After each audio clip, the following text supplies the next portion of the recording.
رسول الله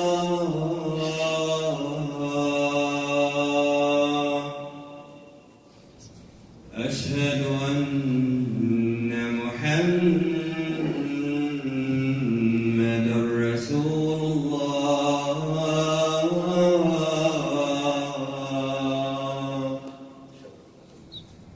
حي على الصلاة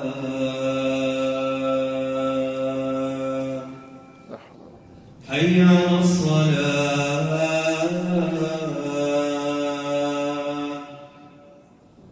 حي على الفلاح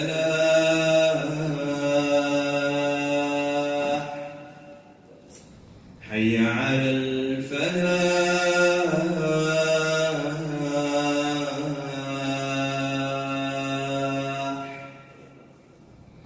الله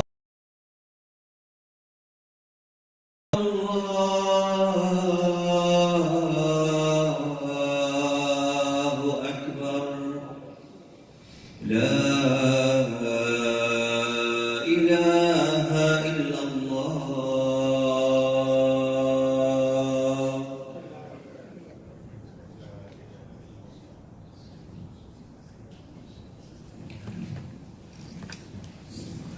إن الحمد لله نحمده ونستعين به ونستهديه ونسترشده ونعوذ بالله من شرور أنفسنا ومن سيئات أعمالنا من يهده الله فهو المهتد ومن يضلل فلن تجد له وليا مرشدا والصلاة والسلام على أشرف الخلق أجمعين سيد الأنبياء والمرسلين حبيب رب العالمين سيدنا محمد صلى الله عليه وعلى آله وصحبه ومن تبعهم بإحسان إلى يوم الدين اللهم اجعلنا معهم واجمعنا بهم في عليين في الفردوس الأعلى بعد يوم الدين آمين.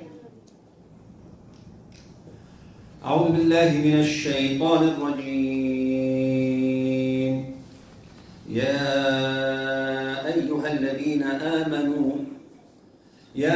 الذين آمنوا قوا أنفسكم وأهليكم نارا وقودها الناس والحجارة. Today's khutbah is around the meanings of this beautiful ayah, and the whole ayat are really beautiful and great, and it's a call from Allah Azza wa Jal to the mu'mineen, to the believers. And we all know that there is two levels of belief, the level of Islam and then Iman. When you perform, when you act, when you learn and practice Islam, you're a Muslim. But when you want to go to the next level of being a real practicing Muslim, you're called mu'min. So the true believers of Allah Azza wa Jal are called mu'mineen, al-mu'minat, al-mu'mineen.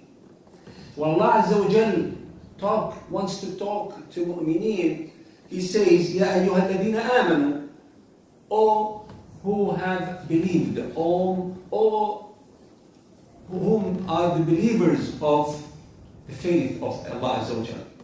And if Allah Azza wa Jal wants to talk to the people, He says, Ya ayyuhan nas, O people. So that's a call for the believers and non-believers as well. And we all know and we should teach our children that Islam is not for a certain group of people or a certain race or a certain geographic area. It's for the whole world. Actually, it's for people and jinn. It's for the world that we see and the world we don't see. That's because it's the religion of Allah Azza wa Jal. And also we emphasize that Islam is not the religion of Muhammad and Muslims only. It's the religion of Adam and Isa and Musa and Ibrahim and Ishaq and Dawood and Sulaiman alayhim salam. And the verses of Quran are so many there, proves that they are all followers of Allah Azza wa Jal. They're all sending one message: worship none except Allah Azza wa Jal, the one and only, and believe in al-Yawm al-Akhir, Yawm al-Ba'th, Yawm al-Qiyamah, with the judgment day.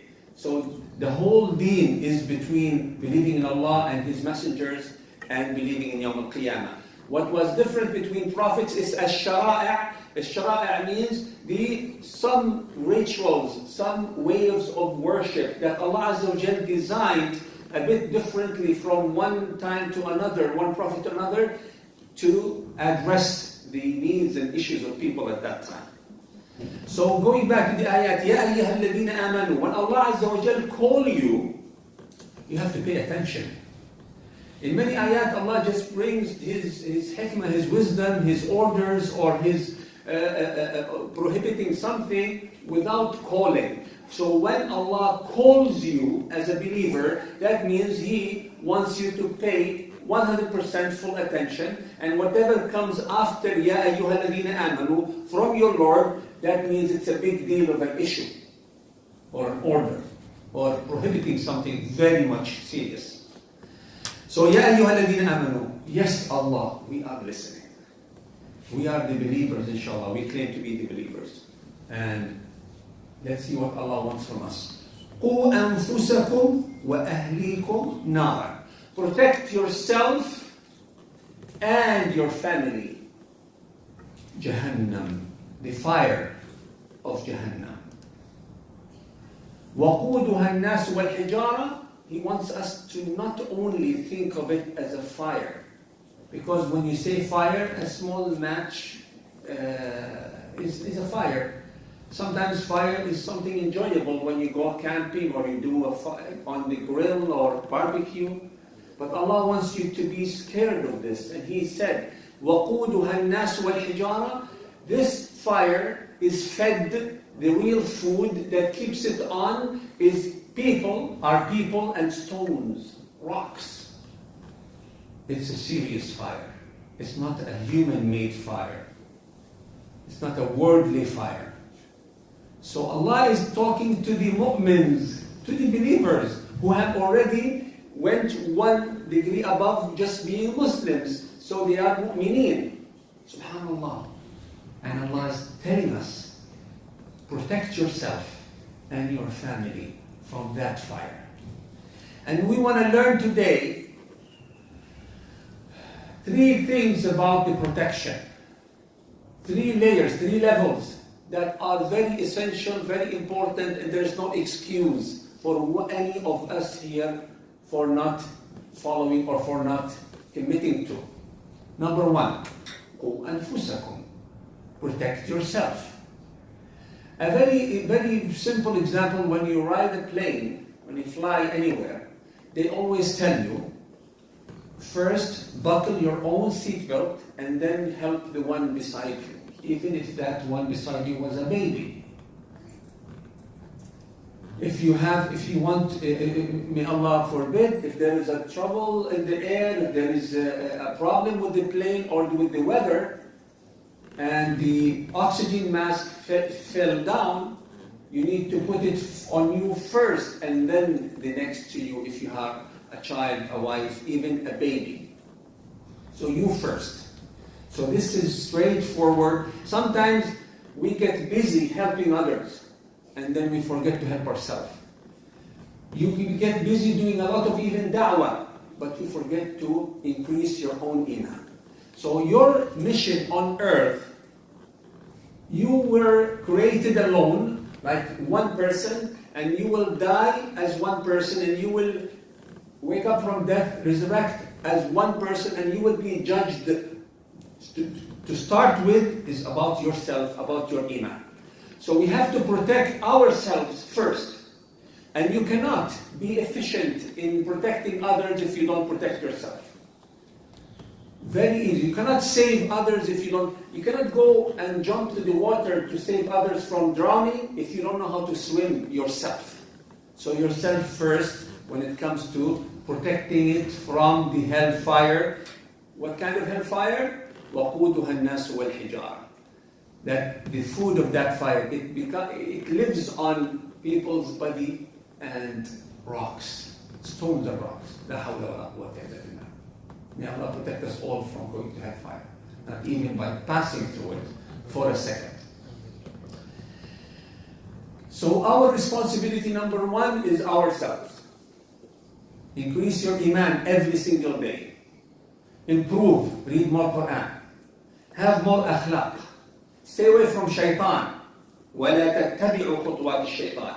Not only stay away from shaitan, stay away from the steps that could lead you to shaitan, that could lead you close to shaitan.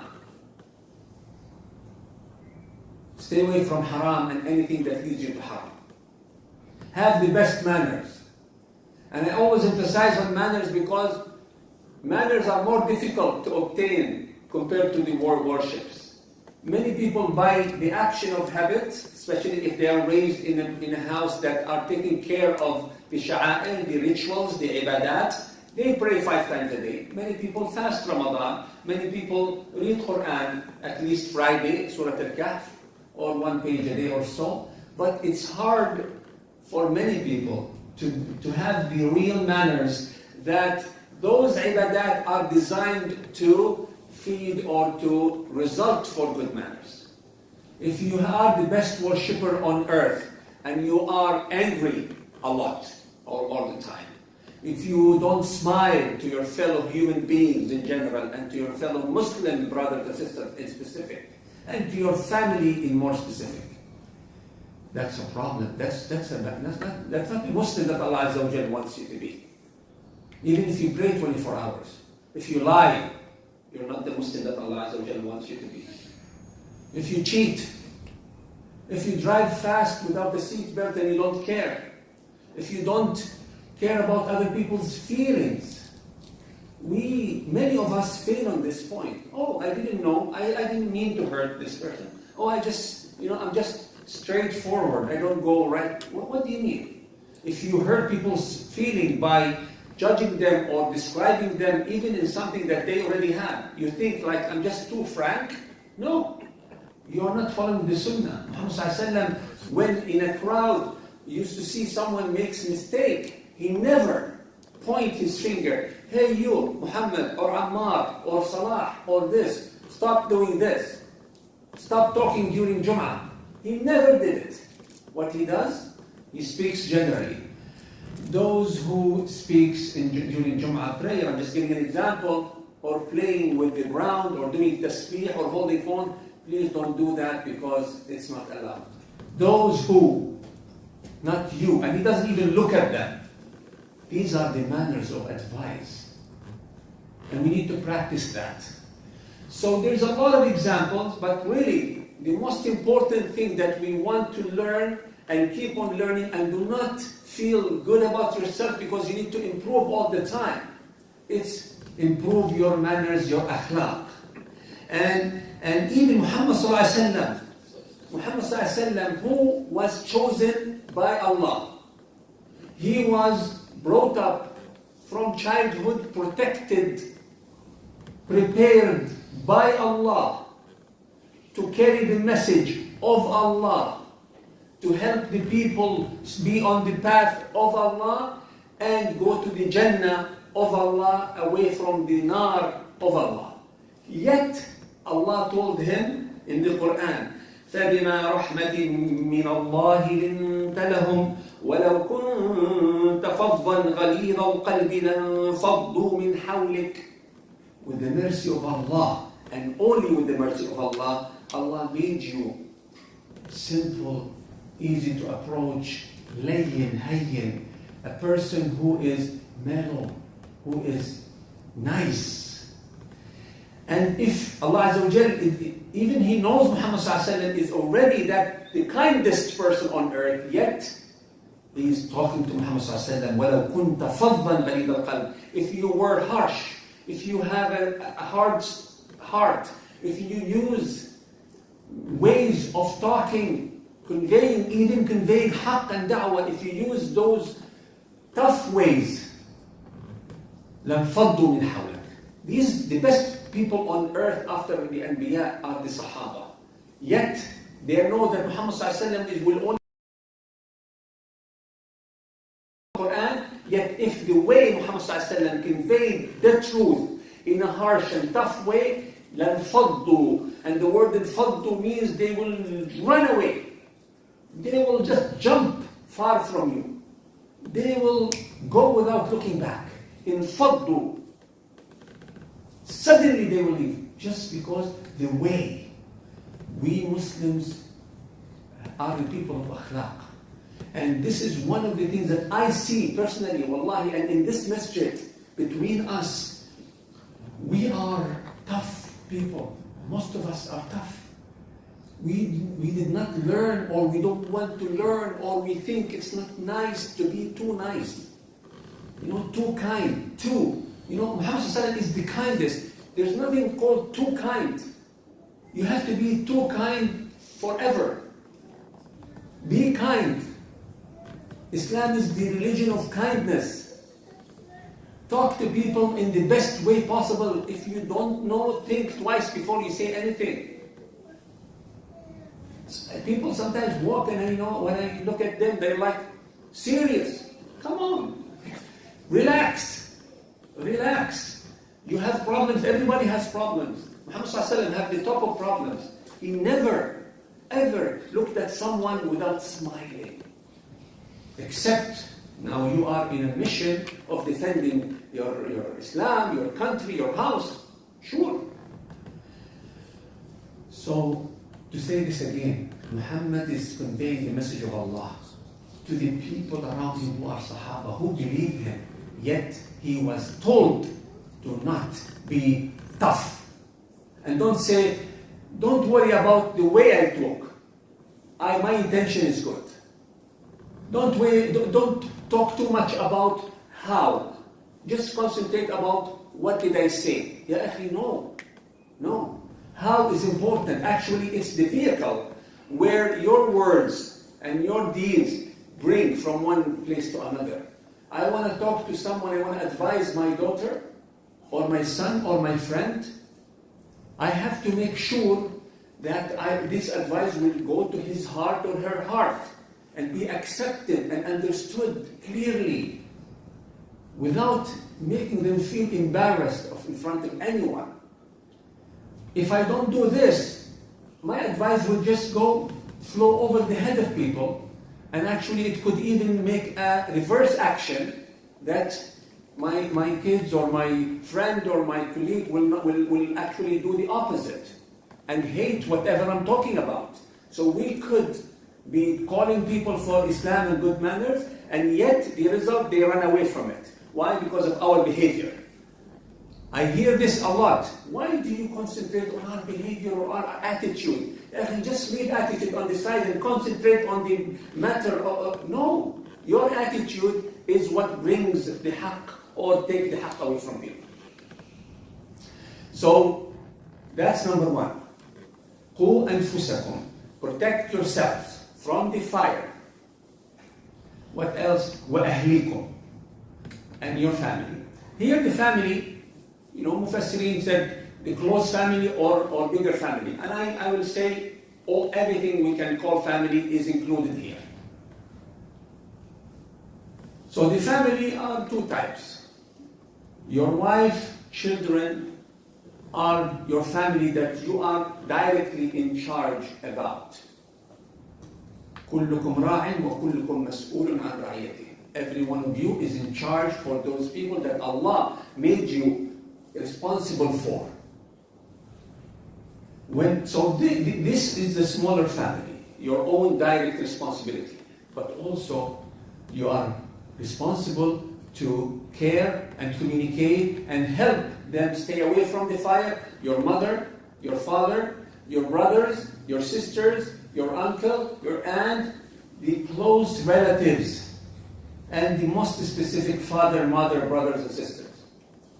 So these are the three important levels. Yourself, your children, and wife and children, your father and mother and siblings. These are your closest circle of responsibility and reach out. You cannot say, oh, alhamdulillah, my sister, she lives in States. Yes, she's not hijabi. Yes, she doesn't pray. But anyways, she has her life. She's an adult. She knows what's right. La ilaha illallah. You need to keep, number one, praying for her. Number two, trying to seek a chance to convey the message to her, to wake up the internal instinct call of Allah Azza wa Jalla in her, the fitrah. Try to be tricky, tell her husband to put some pressure, tell her children. This is important. You don't be busy doing da'wah for your neighbors who are inviting them for Islam, and your own family needs you and you're not there for them. Just because you don't want to embarrass yourself or them. No, there is always a good way to do it. So I will start not with your own family, wife and children. I will tell, because here mostly we are adults, and most of us here are above maybe 25, 30 and 40, and a lot are more than 50. Your mom and dad. بر الوالدين. It's one of the most critical khuluq, manner that many people take for granted. If you are here in Canada and your parents are not with you, what do you do to communicate with them? Oh, alhamdulillah, I have a WhatsApp group and I send salam every other day. MashaAllah. Khalas, you're good? I give them a call every Friday or once a month. Okay? I visit them every 2-3 years if I found the right ticket price, or if I could take a vacation. Wallahi, I'm afraid that all of this is not considered birr. It's actually considered a type of uquq. And you know what uquq? Uquq is the worst manners towards parents. Parents, and most of us here are parents, we live. Our main target is to make our family and children happy. And we tend to be so busy with our kids that we forget those whom we used to be their kid, and they have burned their life, they have sacrificed their own interest. My dad could maybe change his pants once a year, or have only 4 or 5. And he never buy anything, but he buys me when I was a kid every month a new pant, a new shirt, a new dishdasha, a new cap, a new shoes. And then now I'm busy with my own kids. This is very dangerous, and as I told you, it's close to uquq. Because you just imagine yourself with the kids that you're giving them all your life right now, and then in a few years you're left alone and they are oceans away from you, overseas, and all what you receive is a message every now and then. It is really serious. And even if you tell them, they still sacrifice. Yeah, sorry, I can't travel every year, No, don't worry. Just, we understand, we make dua for you. They will never ask. They will never ask. And don't tell yourself that, mashallah, my siblings are taking care of her. My brothers and sisters are there. The whole family are taken care. I'm not needed that urgent. That's why, no. So those who are around her, they're winners. You are not. They want the best of her or him or both. And I will not talk more about this. It's going to be very painful because we all need to improve ourselves in this area. But I tell you something, not a single week that passes with me personally without attending, whether offline or online, an event of someone's father or mother passed away, and what they say. And mashallah, I have a lot of friends. The first thing they say, I wish I was there. I wish I was invited last month to go, but I said, you know what, maybe next month. We regret. Brothers and sisters, let's be truthful. We will regret big time that we could have the chance to visit our moms and dads and we did not. And I've seen this regret. And wallahi, whenever I attend any funeral and any aza, I say, La ilaha illallah, when is going to be my turn? So my mom and dad, may Allah give them and give everyone's mom and dad who are alive the best of life, long life, with the best of health and the best of tranquility and peace. Ameen. Really, every single week, and the Facebook is full with La hawla wa quwwata illa inna lillahi wa inna ilayhi raji'un. The mom of so and so, the dad of so and so, they're in their 60s and their 70s and their 80s. If you are here like myself in your 50s, Your mom and dad, if they are alive, they're in their 70s at the least to 80s. So anytime. Do not calculate. Do not wait for cheaper tickets. Do not say I'm busy at work. Take off, even if it's not paid, and go visit them. If you can bring them, why not? Most of us could not because even they don't want to leave back home. Fine. Go visit. Take your family. At least go alone if you can't afford taking the whole family. Your mom and dad, as long as they're alive, they're praying for you 24 hours. And when they die, nobody else does that. Even our own kids, even your own wife, who could be the best wife on earth, she will not pray for you 24/7 like your own mother. So this is a gate for Jannah. When it closes forever. So, قُوا أَنفُسَكُمْ وَأَهْلِيكُمْ, the ahl, the family, mom and dad, you need to be bar. You need to be the best son or daughter you can. And أقول قولي هذا واستغفر الله لي ولكم يا فوز المستغفرين. We'll continue after the break.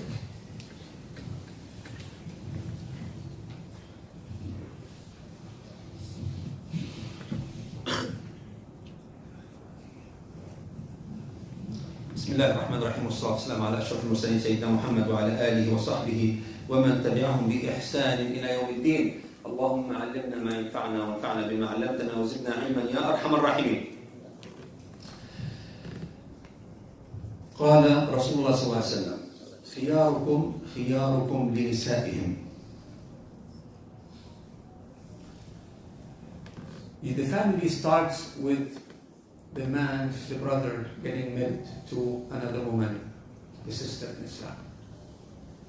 And if this unit, the family, is distracted, is not maintained, did not form on a strong basis according to قال الله وقال رسول الله صلى الله عليه وسلم, it will affect the generations, the kids whom will be a product of this family. And nowadays we see a big movement around the world, a big movement to dissemble, to break, to throw away the value of the family.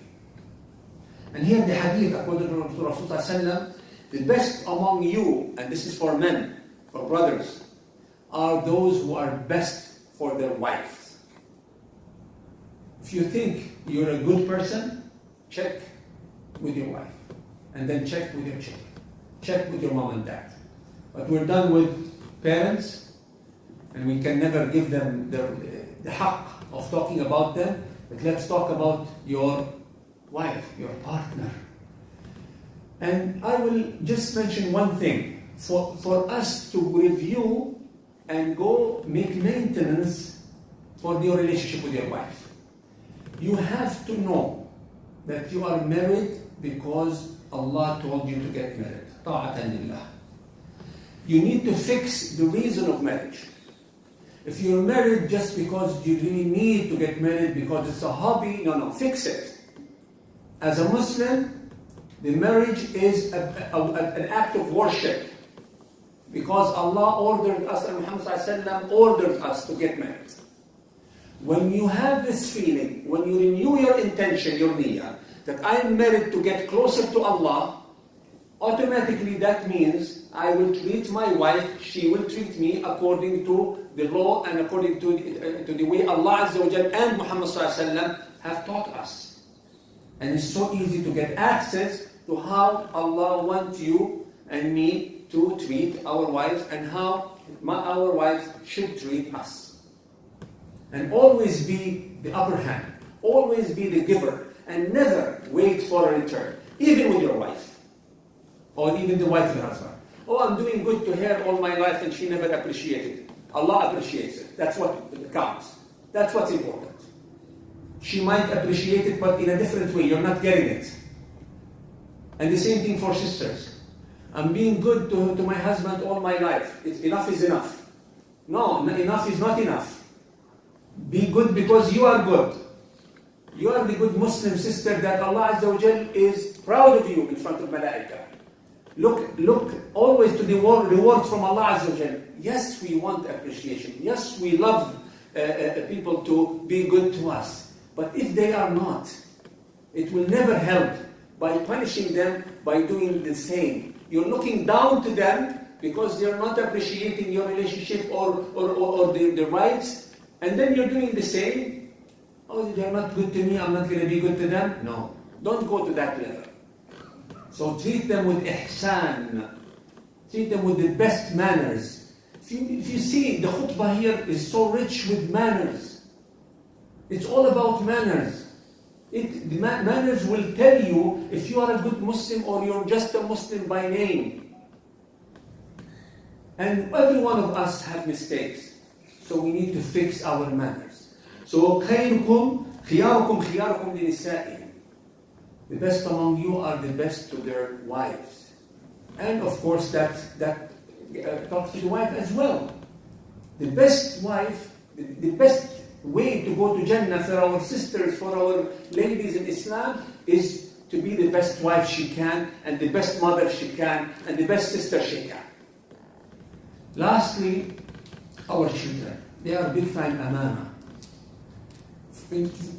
In a certain degree, you can advise your wife to be a good Muslim, but sometimes you succeed, or you can succeed to a certain percent, because she came to your house or you came to her house, both of you came together, you're already 20 plus, 25, 30 maybe.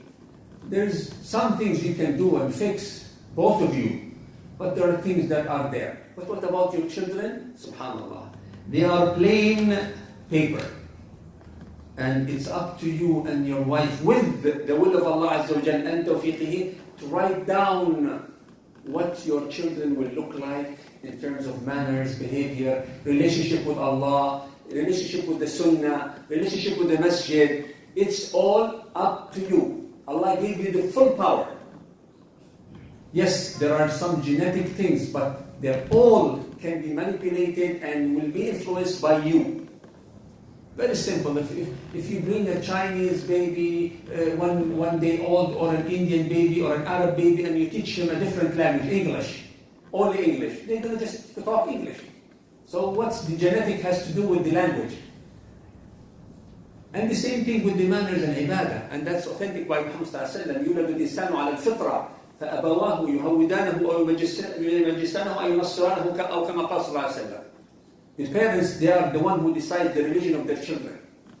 So my last message for today, to complete the meaning of the ayah, that Allah Azza wa Jal told you to take care of yourself and your family are your parents and your children and your wife, is your children is a big time amana that Allah will question you about.